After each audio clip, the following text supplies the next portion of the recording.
Vous avez vu sur la toile hein, le mariage du chanteur Davido avec sa compagne Chioma aux États-Unis.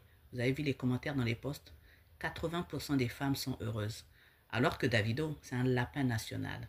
Alors que le phallus de Davido, là, on dirait du pain qu'on vend partout, partout, partout, là, et qu'on trempe dans le lin. Il n'y a pas plus infidèle que ce monsieur. Il sème les enfants, on dirait des champignons. Mais 80% des femmes aimeraient être à la place. En tout cas, si moi on doit me tromper, c'est comme ça. Je veux tout pardonner. S'il y a quelque chose qui n'a pas de prix, non, c'est la fierté. Et la fierté de la femme, c'est l'argent. Voilà, la femme, par rapport à l'argent, elle est prête à tout. Quand vous comprendrez ça, vous irez chercher l'argent. Comme ça, au moins, avec de l'argent en poche, vous pourrez les tromper comme vous voulez. S'il y a des femmes qui vont partir parce que leur mari riche les trompe, ah, il y en a 10%. Les 90% vont rester. Et vos femmes seront peut-être parmi les 90%. C'est sûr et certain. Voilà. Les femmes, quand elles disent, oui, moi, on ne me trompe pas, l'infidélité, on monte en descend, il a toujours été question de l'infidélité de l'homme pauvre. Voilà. La femme et l'argent, voilà le premier mari de la femme, c'est l'argent. Surtout la femme africaine. Une cupidité sans nom. Sinon, la fierté n'a pas de prix.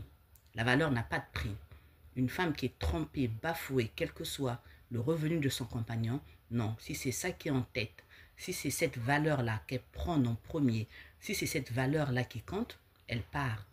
Je veux dire, quels que soient les revenus du monsieur, je répète, quels que soient les revenus du monsieur. Mais quand on met la condition que s'il a l'argent, là je peux rester, c'est que c'est pas la fidélité de l'homme qui compte. C'est pas sa fidélité, c'est sa poche qui compte.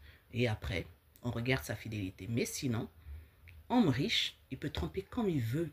Je dis bien, il peut tromper comme il veut. Donc, les femmes qui disent, il m'a trompé, il m'a trompé, il m'a trompé, je ne peux pas le supporter, c'est insupportable, il m'a manqué de respect. Simplement parce qu'elle part du principe que le monsieur n'a pas d'argent, donc il n'a pas le droit de la tromper.